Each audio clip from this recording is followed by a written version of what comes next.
오늘 우리가 함께 볼 말씀은요.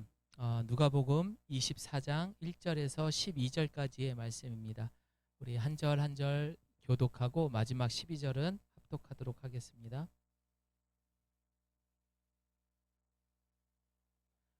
안식 후 첫날 새벽에 이 여자들이 그 준비한 향품을 가지고 무덤에 가서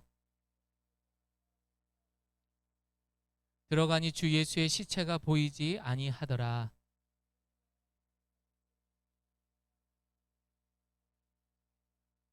여자들이 두려워 얼굴을 땅에 대니 두 사람이 이르되 어찌하여 살아있는 자를 죽은 자 가운데서 찾느냐.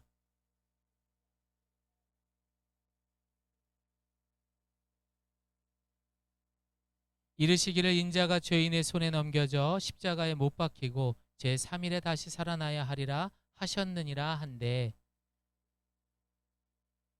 무덤에서 돌아가 이 모든 것을 11사도와 다른 모든 이에게 알리니 막달라 마리아와 요한나와 야고보의 모친 마리아라 또 그들과 함께 한 다른 여자들도 이것을 사도들에게 알리니라. 사도들은 그들의 말이 허탄한 듯이 들려 믿지 아니하나 함께합니다. 베드로는 일어나 무덤에 달려가서 구부려 들여다보니 세마포만 보이는지라 그 된 일을 놀랍게 여기며 집으로 돌아가니라. 아멘. 자, 저를 따라합니다. 예수님 부활하셨습니다. 예수님 부활하셨습니다. 예. 어느 날 아이랑 같이 아파트 단지를 이렇게 걸어가고 있는데요. 태극기가 집집마다 걸려 있는 겁니다. 그래서 아빠는 아이에게 말을 합니다. 얘야, 오늘이 무슨 날인 줄 아니? 아이는 빙그레 웃으면서 아빠한테 이야기를 하는 거예요. 태극기가 저렇게 많이 걸려 있는 거 보니까 오늘은 축구하는 날이네요. 이렇게 얘기를 했다고 합니다. 별로 안 웃긴가 봐요. 아니면은 코로나 때문에 감정들이 다 메말랐는지 저희 교회는 참 감사한 건지 아닌지 모르겠는데 거진 다 이제 한 번씩 앓으셨던 것 같아요. 그래도 건강하게 다시 볼 수 있어 감사를 드립니다.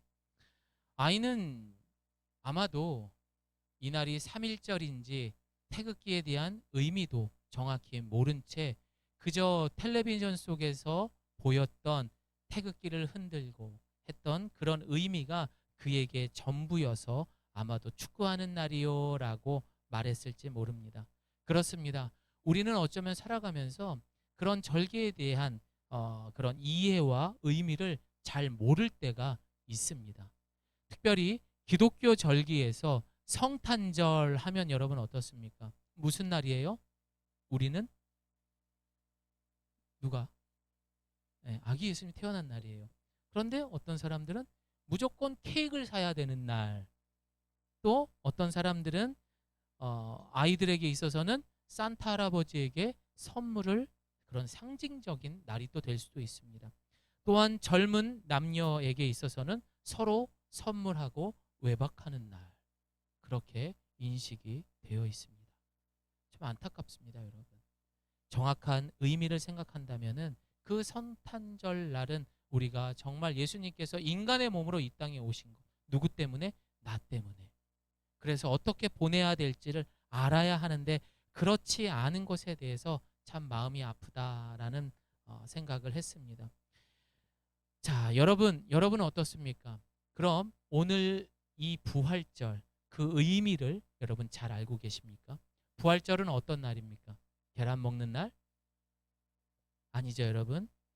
이 부활절의 의미를 오늘 이 시간 우리가 읽었던 말씀을 통해서 다시 한번 생각해보고 그 의미를 또한 부활의 참 신앙을 회복할 수 있는 우리 예가교회 성도님 되시기를 소망합니다. 지난 한 주간 여러분 고난주간으로 우리는 보냈습니다. 사실 저는 그 고난주간에 생일을 맞았었어요. 늘 저의 생일은 고난주간입니다. 그래서 참 안타까운데 제가 굳이 이 이야기를 하는 것은 생일 이상으로 그 부활의 의미를 확실히 깨닫고 나니까 생일보다도 훨씬 더 값진 날이 바로 이 부활절이었다라는 것을 알게 되었습니다. 여러분 다시 한번 저를 따라합니다. 예수님 부활하셨습니다. 그래서 저는 이 생일날 누구보다도 내가 새 출발해야겠다. 감사하다. 라는 마음을 갖게 되었습니다. 2000년 전 지난 금요일에는 사람이 만들어낸 가장 잔인한 사형 방법인 무슨 형? 십자가형입니다. 그 십자가형을 통해서 예수님은 골고다 언덕에서 돌아가셨습니다. 여러분, 예수님은요, 돌아가셨을 때 우리가 상상하는 것 이상으로 너무나 고통스럽게 돌아가셨어요. 그가 맞았던 그 채찍에는요, 가죽 채찍에는 동물의 뼈가 달려 있었어요. 그래서 한번 휘두르게 되면은 그 살점이 찢겨져 나가게 돼요. 그러면 그 채찍질을 맞은 곳은 살이 너덜너덜하게 되는 겁니다. 그거를 수십 대, 수백 대를 맞으신 거예요. 또한 머리에는 가시면류관 때문에 온 머리에서 피가 흐르고 그게 말라서 앞이 보이지 않을 만큼이었다라고 말을 합니다. 그리고 결정적으로 손과 발에 굵은 대못이 박히면서 이제 십자가에서 장작 6시간 동안 매달려서 모든 물과 피를 쏟으시면서 갈증 가운데 그렇게 예수님은 돌아가셨습니다. 로마 군인들은 저 예수라는 유대의 왕이 죽었는지 안 죽었는지 확인하고 싶어서 창으로 옆구리를 툭 하고 찔렀다고 합니다. 그리고 그곳에서 물과 피가 다 쏟아지면서 예수님이 완벽하게 돌아가신 것을 확인했습니다. 그리고 바로 오늘 이 새벽에 예수님이 죽은 돌무덤에 예수님이 죽으신 것을 안타깝게 생각하고 죽은 시체, 바로 그 시체의 썩은 냄새가 나지 말라고 값비싼 향유를 바르기 위해 오늘 본문에 등장한 여인들이 가게 됩니다. 그러나 이게 웬일입니까? 돌무덤은 열려 있던 것입니다. 그리고 그들은 놀라서 이제 그 소식을 많은 사람들에게 전하게 됩니다. 우리들은 이들을 일컬어 바로 부활의 증인들이라고 말하는 거예요. 함께 따라해 봅니다. 부활의 증인들. 사랑하는 성도 여러분, 우리는 오늘 이 부활절에 무엇을 과연 생각해야 될까요? 오늘 입교식을 하시는 우리 병길 형제, 또 학습을 받으시는 이익 성도님, 이 부활절에 뭘 해야 됩니까? 회식해야 되나요? 만약에 우리가 부활을 참 의미를 깨닫고 부활의 삶을 산다면은 잔치해야죠. 잔치해야죠. 이것은 단순하게 죽은 사람이 살아났다의 의미의 이상으로 담겨져 있는 내용인 것입니다. 그래서 이 부활은 과거 2000년 전에 있었던 일이 아니라 지금도 그리고 앞으로도 이 부활의 놀라운 소식은 계속해서 전해질 것입니다. 부활은 지금 우리가 살아가는 삶에서 부활의 증인으로 우리가 살아가야 되기 때문입니다. 즉 누구도 죽은 사람이 다시 살아난다는 것 믿지 못합니다. 말이 되냐? 어떻게 죽은 사람이 살아나? 말도 안 되는 얘기지. 우리가 요한복음 읽었잖아요. 21장까지. 마침 금요일에 또 성금요일까지 겹쳐가지고 돌아가시는 장면까지 해서 요한복음을 다 읽었어요. 그때에 이국 성도님이 그러더라고요. 아, 저는 아직까지 막 죽은 나사로가 살아나고 막 이런 표적들에 대해서 믿을 수가 없다고. 너무 솔직한 말이었어요. 그리고 굉장히 저분은 참 건강하다라는 생각을 했어요. 맞아요, 여러분. 어떻게 물이 포도주로 변해요? 죽은 나사로가 어떻게 살아납니까? 그래서 오늘 예가 스카우트 친구들에게 물어봤어요. 성경은 소설책이냐 역사책이냐? 여러분, 역사책이에요. 따지고 보면. 왜냐? 사실이거든요.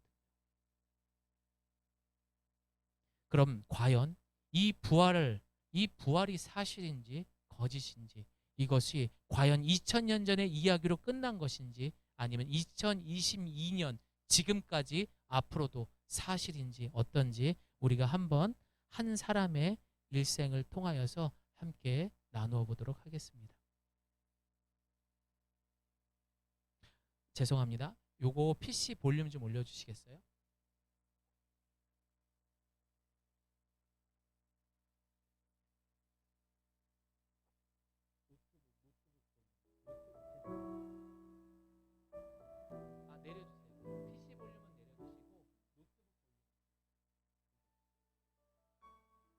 있습니다. 1874년 11월 3일 조선 황해도 안압군 출생이었던 김익두라는 사람이 있었습니다. 그는요 6살 때 서당에 들어가게 됩니다. 사서삼경을 10살 때 모두 통독하며 주변 사람들은 그 익두라는 친구를 향해서 참 총명하다, 똑똑하다라는 기대를 받는 그런 어린 소년이었습니다. 그의 아버지는 늘 익두에게 이렇게 이야기를 했습니다. 사람다운 사람이 되거라. 사람다운 사람이 되거라. 그런 익두는 열심히 공부하고 아버지의 기대에 맞춰서 이제 과거 시험을 보게 됩니다. 합격했을까요? 아니요. 떨어지게 됩니다. 낙방하게 되었습니다. 믿을 수가 없었던 거죠. 결국 그 아버지는 기대했던 익두가 낙방하게 되자 병에 걸리게 됩니다. 예, 얼마나 기대가 컸으면. 그리고 그렇게 아버지는 그 병을 이기지 못하고 결국 아들 익두에게 사람다운 사람이 되라 하면서 돌아가시게 됩니다. 그 순간 이 김익두라는 사람은 과연 인생은 무엇인가? 인생은 뭐지? 라는 궁금증이 생기게 되면서 그는 절로 들어가게 됩니다. 그리고 그 절에 들어가서 인생이 무엇인가 라고 하면서 불경을 공부하기 시작합니다. 그러나 모든 공부를 하면서 끄떡끄떡 했지만 인정할 수 없는 하나가 있었습니다. 어떻게 사람이 죽었는데 동물로 태어날 수 있지? 어떻게 사람이 죽었는데 버러지로 태어난단 말인가? 그는 윤회설에 대해서 인정할 수가 없었다고 이야기합니다.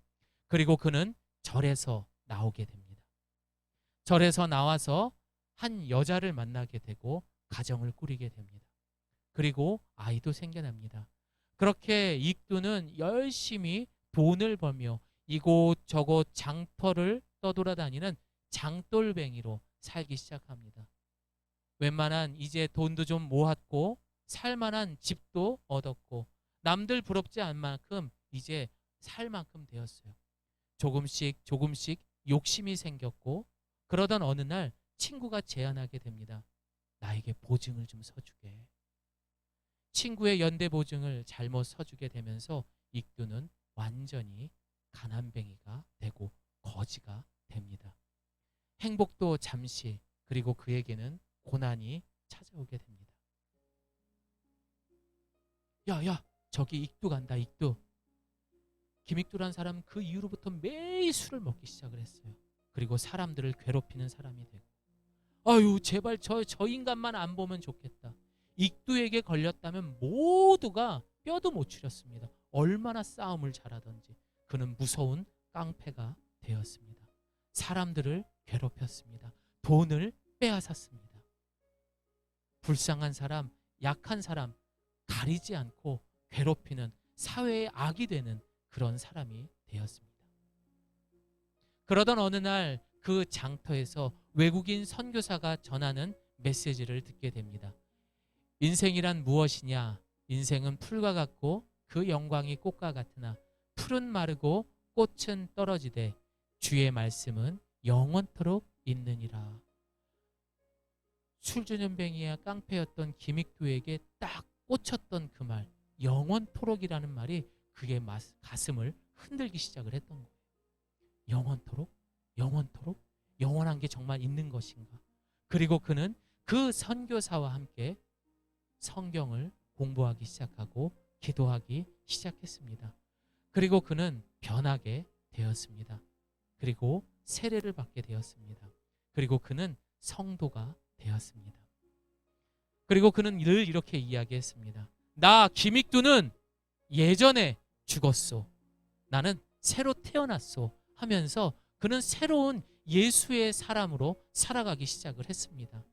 그리고 가장 먼저 자신의 술친구였던 친구를 전도하게 됩니다. 그리고 열심히 교회에 나가게 되었습니다. 하지만 과거에 그가 했던 행동이 있었기 때문에 사람들이 인정했을까요? 야, 익두가 예수 귀신을 믿는다고?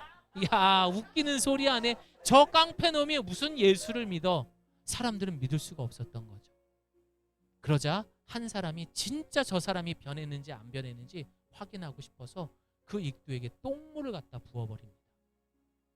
그때 익두는 그 똥물을 부은 사람 앞에 가서 그리고 이야기를 합니다. 예수는 내가 믿고 복은 네가 받는구나. 그러면서 허허허 웃으면서 돌아갔다라고 이야기를 합니다. 우리 한번 해볼까요? 예수는 내가 믿고 복은 네가 받는구나.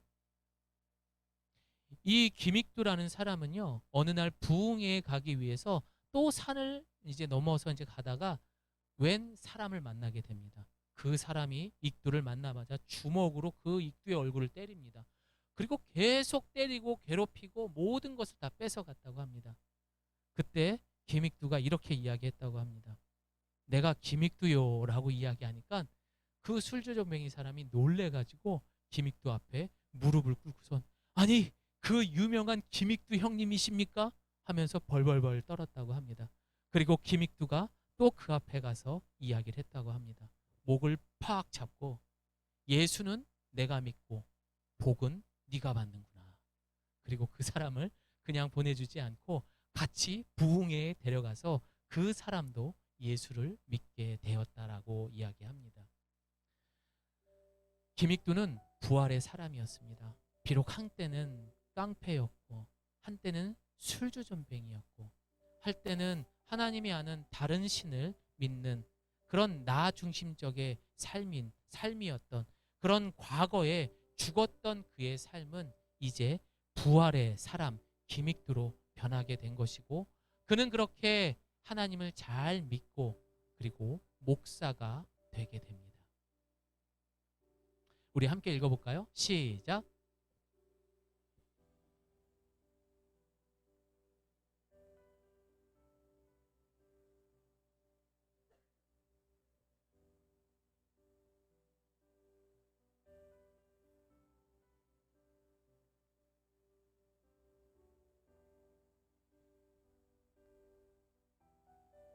늘 그 이후로부터도 예수는 김익두가 믿었지만 자신은 손해보는 삶을 살 수밖에 없었대요.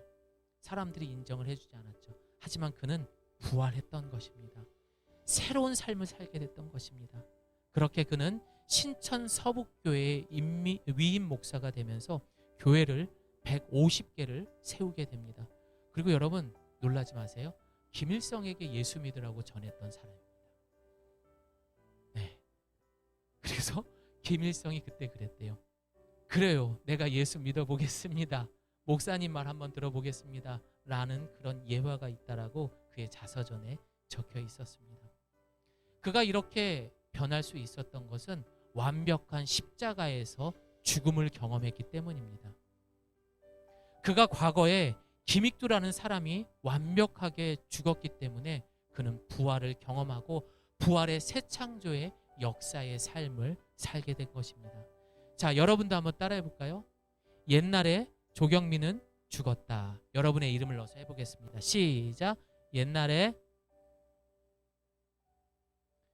그렇게 죽어야만 여러분이 진짜 부활을 경험하게 됩니다. 아멘입니까? 사람들은 죽은 사람이 어떻게 살아가느냐, 살았느냐라고 말을 합니다. 그러나 방금 소개했던 김익두라는 사람은 목사이기 때문이 아니라 부활이라는 것 때문에 과거의 죄로 인해 살았던 김익두는 완전히 십자가에 달려 죽고 다시 살아난 인생이 된 것입니다. 마지막으로 교회를 다녀도요, 부활을 모르고 사는 사람들이 너무나 많습니다. 교회 예배를 드려도 여전히 십자가의 고난만 생각하는 사람들이 너무나 많습니다. 그러나 예수님은 그 십자가에 달려 고난만 당하신 것이 아니라 그 다음 뭐 하셨다? 부활하셨다라는 거예요. 예수 믿고 있지만 십자가에 여전히 매달려 있는 사람들이 있어요. 고난받고 살고 있다라는 거죠. 하지만 부활을 경험한 사람들은 고난 속에서도 생명이 있고 기쁨이 있고 감사의 삶을 살아갈 수 있는 것입니다. 우리 한 번 더 읽어봅니다. 시작. 내가 그리스도와 함께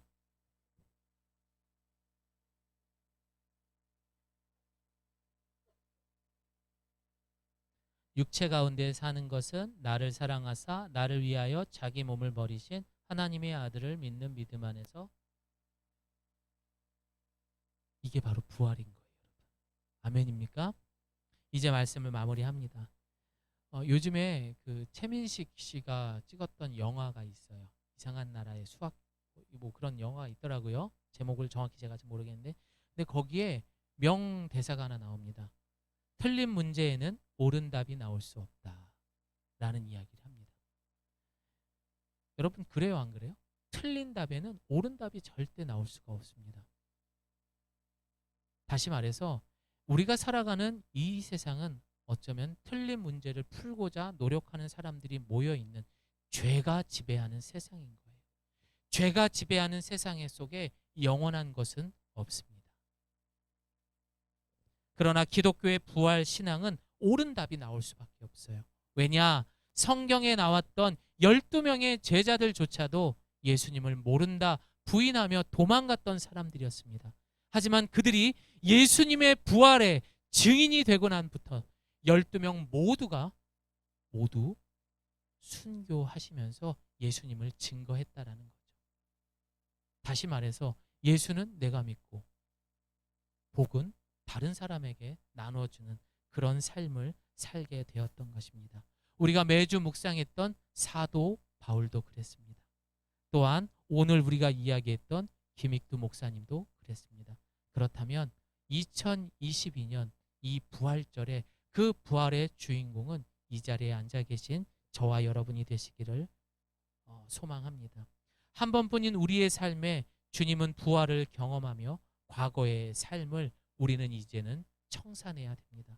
이것을 다른 말로 한다면은 품위 있게 살았으면 좋겠어요.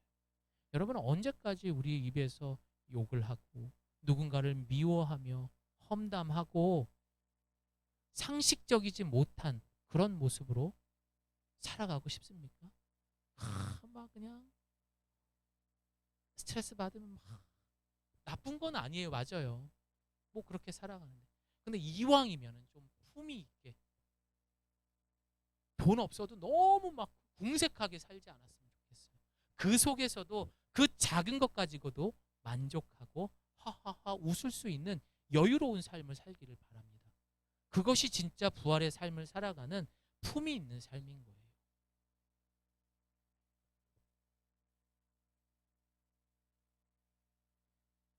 죽은 사람 옆에 가면요, 하루 이틀 3일 지나면 썩은 내가 납니다. 죄인의 삶을 살아간 사람들은요, 아무리 예쁘게 화장을 해도요 썩은 냄새가 나요. 죄의 냄새가 나요. 사람들은 그 사람을 보고 와 예쁘다라고 말하지만 아니요, 죄의 냄새가 나요. 그거 숨기고 싶어도 못 숨겨요. 왜? 말 한마디 하면은 그 마음에서 나오는 말, 생각들 들어보면은 냄새가 나요.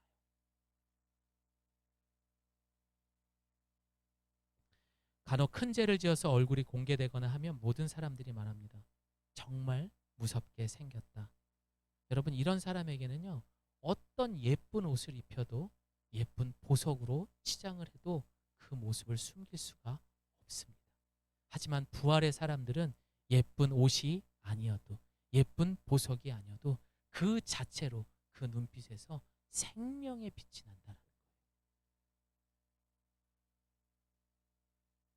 아멘입니까, 여러분? 그렇게 되기를 소망합니다. 우리는 이제 앞으로 어떻게 살아가야 되느냐? 우리는 죽음을 이기시고 사망 권세에서 이기신 부활의 사람들입니다. 그래서 우리가 이젠 앞으로 살아갈 때 돈 때문에 나보다 높은 사람 앞에서 굽신굽신하며 살아가는 것이 아니에요. 이것을 다른 말로 바꾸면은 부활의 신앙으로 우리는 굽신하는 것이 아니라 겸손하게 사는 사람들입니다. 달라진 거예요. 쫄지 마세요, 여러분. 우리는 겸손하게 부활을 경험한 사람이기 때문에 그렇게 사는 겁니다. 또한 상대방에게 기를 눌릴 필요가 있을까요? 혈기로 욱하는 모습이 아닌 우리는 그런 모든 사람들을 봤을 때 따라합니다. 긍휼함, 불쌍한 마음으로 봐야 되는 거예요. 마치 약자를 돕듯이, 마치 어린아이를 달래주듯이 그 사람이 내 앞에서 돈으로 째고 권력으로 째더라도 우리는 그 사람을 예, 알겠습니다. 다독여줄 수 있는 그런 격이 있는 사람이 되는 거예요. 이게 바로 부활의 사람들인 거예요. 멋있지 않습니까? 이게 진짜 답이라는 거예요. 부활의 진짜 의미는 2000년 전 이야기가 아닙니다. 증인은 과거에 있으면 안 됩니다. 지금 우리가 어느 곳에 가든지 그 증인으로 인하여서 감옥에 가느냐 아니면은 다시 그 죄인의 이것을 풀려나느냐, 이것은 그 증인 말 한마디에 바뀌는 거예요. 바로 이 자리에 앉아있는 여러분들이 오늘의 증인이 되시기를 바랍니다. 누구의? 부활하신 예수님의 증인이 되는 저와 여러분이 되시기를 소망합니다. 우리 함께 이 시간 기도하겠습니다.